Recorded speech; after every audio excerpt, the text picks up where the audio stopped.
Channel 1, 416, Channel 2, desk feed. Okay.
While Lucy's having her picture taken, they're noisy, aren't they? Let me introduce myself. Some of you know me, I'm Jonathon Ross, others of you won't, but this afternoon isn't about me, however wrong that may seem. This is of course all about Charlie's Angels. I'd like to thank you on behalf of Columbia TriStar for your enormous patience in waiting in this hot and crowded room. Their former experience organising ferries in the Philippines have come to good use in getting you all here today. We have about half an hour with the ladies. We have Lucy here, the lovely Lucy. Will you please show your love to Lucy? Let's hear a round of applause for Lucy, please. And Drew will be with us any minute. They've been giving interviews all day upstairs, but they're very happy to talk to you some more down here. So I'm going to point out and ask you to give us some questions. Let's try not to double up because obviously we have limited time. I don't know who would like to start. Maybe we could get the guys just to move around a bit out of the way so that people can see Lucy as well as hear her. Are you ready to... Yes, please, thank you. Here we go. Who would like to go first? There's a question for Lucy, lady in the back. Hi, my name is Jane from BBC London Live. I wanted to ask about the martial arts training because I understand it was pretty tough and enduring. Can you talk to me about that? Yes, we had a very intensive training session that started. The girls started a month before me. I came in a little bit later, I was cast later, and it was 8 hours a day and it was 5 days a week. And since I was working on Ally McBeal during the week, a lot of the times I would go on the weekends and train with them. And it was a very intensive way to be introduced into the film, but it was really worth it in the end because since we didn't use guns, we wanted to make sure we could earn the ability to win the audience over by making it somewhat believable, even though it's a bit of a comedy. Yes? Next question.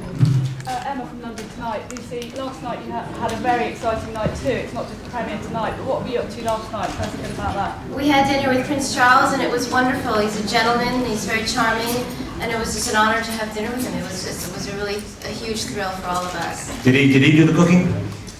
I don't think he did the cooking. I think he had a lot of things to deal with during the day.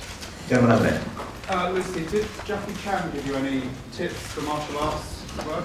Well, when I worked on Shanghai Noon, he was really wonderful with tips, but he wasn't working on Charlie's Angels, so he didn't give me any tips from there. But I sort of remembered all the things that he told me and applied them. A lot of what you do when you work out in that sort of a mode is you have to use your mental energy because sometimes you're just physically completely fatigued. Who's next? Is that it? Premiere in London tonight, Lucy. What are you hoping? You had huge success in the US box office. What are you hoping here? I'm hoping that the people in England and the UK basically embrace it as much as the thing is about the programs that we have in the United States is we've imitated a lot of the programs here in England because the humor is so sharp and it's so funny and it's so amazing, and I think we have a great appreciation for the English humor, and I think that if the English will embrace it, that's going to be one of the highest compliments we could get. I know you've been asked this before, but for the benefit of the UK press, can you put the record straight on the rumours of on-set fighting that we've heard? Well, I think it was really unfortunate that there was so many rumours about the film because it was we had such a great chemistry that we were working with, and I think once people see the film, they'll really realize and what's happened is after the film has been sort of so incredibly received in the United States, people have stopped asking that question because they realized that there was no truth to it whatsoever. And it's really great to know that people are getting what we're trying to give them. And I think because we had a closed set, it made it very difficult for people to not know what was going on. It was sort of impossible for them to sort of just accept that we all got along so great and that we loved each other. And we felt like if we held a press conference like this and said, hey, we get along great, and look, we really get along, it almost would seem fake. So we sort of waited. And now that the movie's out, it's very clear. And that was perfect timing for you to walk on there. The lovely Drew Barrymore, ladies and gentlemen. Get down, please. Just this guy here. Will you kind of get down, guys, and I think we might do a photograph afterwards. I read that it was kind of nicknames given you gave each other on the set. I know that Lucy was called Pussy Lou, which is interesting.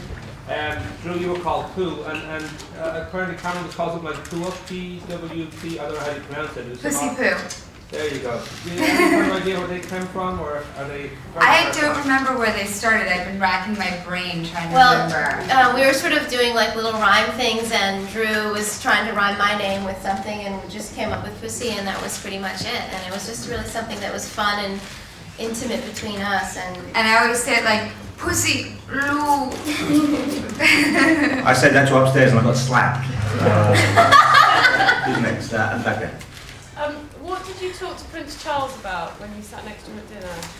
We just had a great time with Prince Charles, and we talked about a lot of different things of politics and history about the palace and things like that. Love of films, what genre you love. He's just a wonderful man, and we had a lovely time. Yeah. Hi, Louisa from Channel 5 News. Where's Cameron? Is she going to be coming today? Are you missing her? We miss her so much. She's with Cameron Crowe and Tom Cruise in New York, actually. And I just saw her Saturday night, and she said to send her love to everybody. And it feels terribly incomplete without her, and yet it feels really strange, but we have her in spirit, and we talk to her on the phone, and it's just, she's just an incredible person, and she's got this incredible spirit that sort of, the energy is always around you, so we sort of feel like she's been with us this whole time. Dave, London Tonight. Madonna's made her home in London. Would either of you consider doing the same thing? I don't know England well enough. I've sort of always lived in Los Angeles my whole life. I'm so indigenous to it. But I think the most important thing is to travel, and all I really want to do is see the world. And I think also the thing about your home is that you could make anywhere your home as long as the people you loved were there. I could live anywhere as long as the people I loved were there. This seems like a very beautiful place to live. What about Beckham? About what? There's a part of London which I believe he probably come from. He's always promoting the area. Sounds a bit perverted. Peckham. That's the place. There you go. Lucy, would you like to answer that as well? Would you care to live here? Oh yeah, I would love to live pretty much anywhere in the world. I feel like, for me, I'm from New York, and England has got that similar feeling, that similar vibe. There's a very sexy vibe to the city, and I love the fact that there's so much country around you as we were driving in from the airport. I think that's an amazing thing. And as Drew said, I think it's not really where you are, it's who you're with. And I think if I suddenly lived in London for some reason, it would be great. I would never discount that. Young woman there. Are you all going to attend for Charlie's Angels too? Excuse me? Are you all going to get back together for Charlie's Angels too? Well, we want everyone to enjoy the first one right now, but there is a distinct possibility of that. We all definitely want to work together again. But there was so much love and care and passion that went into making the first one, and hopefully when you see it, you don't even notice that. It just feels like a fun ride. But if there is to be a second one, it will take that same amount of care and passion, and that will take a while. So, but we appreciate that people want the sequel. I mean, that's That's a high compliment. I know. The only thing that you can hope for in life is that people will enjoy it and embrace it, because you really make a film. Well, I'm sure many films are made for, I know they are made for many different reasons, and you have different intentions on each one, but this one was really made to be enjoyable for people. So if they are enjoying it and they want hopefully more, that is the greatest honor that we could ever imagine. Would you refuse to do it if one of you couldn't? What's that? Would you refuse to do it if one of you couldn't? You don't, I mean, there are so many elements that go into making a film, it's too hard to answer that right now. Sounds like you're putting yourself forward for the job. Yeah, it's great. Drew, some feminists have claimed to be offended by Charlie's Angels. They say it means They're just uptight. What's your response to that sort of thing? What are they? Feminists are offended. That's because they're male bashing, and that is just depressing because men rule. And it's not that women don't. I think they do. I think that it's equal. I think you really can't, discredit out of two sexes one of them. So I personally prefer equality and androgyny, and I love women and to empower women, and I love how complicated they are and incredible and beautiful and special, and that they create children, and all my closest friends are women, and I love being a woman myself and being in touch with my femininity. And yet I love boys. I love their confidence and their sexuality and their bravery, and if there is any possible way that we could embody both inside of ourselves, how amazing that would be, and how incredible it is that we just don't understand each other, but how hard we try to. So to battle that within yourself is sort of so interesting, and I wanted this film so much to be for young boys and young girls, and how different they could be for both. For young boys, it could be sort of fantastical and a fantasy, and for young girls it could enable them to believe in themselves and empower themselves to not only take control of their life, but actually save the day. So I think that this film sort of crosses over in a lot of different ways, and that was really important to me. So I don't want anyone to be offended, I just want them to have fun with it, But listen, everyone's gonna have their opinion, and if feminists and I haven't found anyone, and I've met a lot of different people who've seen the film that have really disliked it to that degree, so I'm surprised to hear that. At the same time though, that's the freedom of speech and the freedom of having your own opinion, and if you like the film, great. If you don't, great. It's okay either way.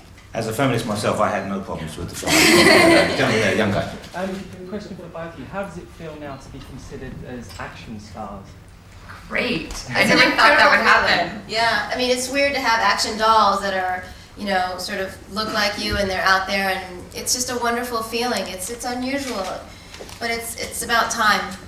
If someone told me that when I was sitting on my couch eating a bowl of macaroni and cheese in my sweatpants watching a movie that I could be an action hero, I wouldn't have believed it. But that after 3 months of training and dedicating myself and stopping to eat the macaroni and cheese and going in there and sweating and turning my body into this great temple, I couldn't believe I could. And if I could, then anybody could. And that's sort of what I was saying before. I mean, that there's a freedom that someone like myself could actually be an angel or an action hero is so amazing. And then if I could have the ability to laugh at myself and be goofy and flawed on top of that just seems so liberating.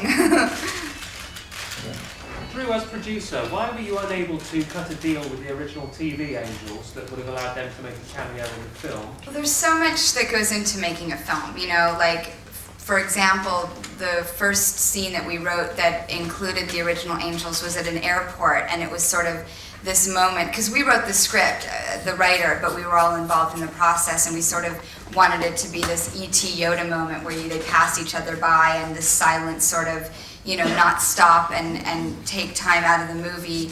Because really this is, the tone that we decided is that it's the year 2000, the agency has never stopped going, and these are the new recruits. So there has been Angels along the whole way, even when the series wasn't on TV, so to stop and go to the original Angels is sort of a strange twist in the tone. But we just wanted to have this silent moment. Then the airport got written out because it turns out that they show up by way of scubaing in and out of a boat. So when that was taken out, then it was a matter of how do you refigure that out. And as far as the original Angels, some had different visions of the way it should be. Some wanted to play I won't say who and what and where and how and why, but it was just complicated to make it work, and it ended up getting a little contrived, and we decided to end up doing it this way. But we love them, and a lot of them really like the film, and you know, the most important thing for us to do in this film was to really honor them, to not spoof this and make this seem like it was a joke. We wanted to be capable but have a sense of humor. And one of the things that the show inspired me about was that these women actually really loved what they did and how cool that was. So it's all a tonal choice in how you make things work in films. You know, it's strange the complications that happen sometimes, but for good reasons sometimes too. We've got time for about 3 or 4 more questions. There was a guy at the back who had his hand up. Drew, you obviously had fun making the movie, but being producer, did you in any way have stress because of that during the Oh my God, like my artery of my heart was like a juicy hamburger dripping. I felt like some 40-year-old stockbroker downing Pepto-Bismol on the verge of a heart attack. Yeah, sure. The whole time? No, just on certain moments. I think if you care and love something so much, you tend to hold the ball of anxiety because you want to make it work so well. But the key to that is not to show that. You know, to just hold it all inside and to have endless energy to make everything work, because one day you will be able to go and relax and you won't kick yourself thinking, God, I should have tried harder. You just give it your all and your best, you know? Go for it. Can I just ask what projects you're doing next in terms of films, both of you? Right now I'm still working on Ally McBeal, and I think that's going to go on for a little bit, so I haven't really stopped working since the movie ended, and David Kelly has been such an integral part of Charlie's Angels in a really strange way by allowing me to do it and allowing me to come to Europe even and promote the film. He's been really wonderful. So right now I don't know what I'm going to be doing next, but I'm looking forward to seeing, you know, what's in the future. I don't know. Drew? I'm working on a film called Riding in Cars with Boys for Penny Marshall. An emotional, tumultuous, amazing experience. Brittany Murphy and Lorraine Bracco and Steve Zahn and a lot of really, really interesting people. It's a good experience. Check down here. Absolutely. I think it's still a long road, and I think Hollywood has always had some difficulties regarding, you know, having ethnicity sort of mixed in without it being a particular stereotype, and it's interesting and it's amazing to have been cast in this film because I think it makes much more of an impact on American culture and American people's mindsets, that there is the ability to see and to embrace somebody who's Asian as an angel in itself is a huge step forward, and I think Drew and all the people that hired me on the film have everything to do with that, and they should be really proud because I think if anything it's made history, and I think more so than we're ever going to know, you know, down the road in 10 years or maybe in 5 you're going to look back and you're going to see the impact of this particular role and how much it is going to change the way that women are seen not only in films as action heroes but also as minorities, and it's an honor to be a part of it. And it can be a little heavy sometimes being put in that position and be put on a pedestal like that, but at the same time you take responsibility and you go forward with it, and you hope that people see you as a human being, not so much as a celebrity. Time for one more. The lady with the black hair there. So last question, no pressure, but make it good. Were you upset last night that Prince William would be at the dinner? Oh, I'm glad I chose you. I would actually really like to meet Prince Henry and Prince William. Just Prince Harry. Sorry, what did I say? Henry, sorry. We saw a lot of old paintings last night. I would really like to talk with them about what they care about in the world and what their aspirations are. And I think their mother was someone who was going to change the world. And now that they have the opportunity to do that, what is it that they want to, you know, do with their life, and how they want to impact the world and how inspiring that is. And if you are in a position to actually make the world a better place, you know, how lucky and fortunate that is. And that is, I think, the greatest dream of all of us, that we may make an impact on people and make the world more positive. So I would discuss for hours and hours and hours with them what they would do. I'm afraid that's all we have time for. I'm being signalled furiously here. Thank you all for your patience, and I'm sure you'd like to join me once again in thanking Drew and Lucy for Thank coming you down. for coming out. Well, they're very jet lagged. Really appreciate it. They now have to go and get themselves completely waxed for this evening's premiere, so you must forgive them.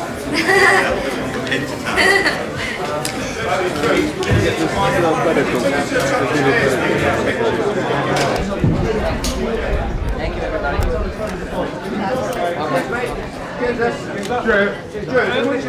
We're coming, we're coming.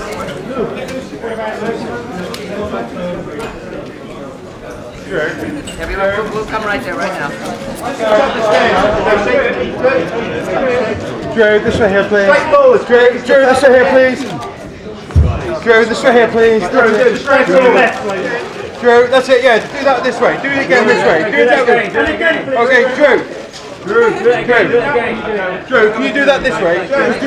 Looking at me, looking at me. Again, Drew. Can you do that again? Over here. Drew, this way here. Drew, this way here. Do that one this way here. Look at it.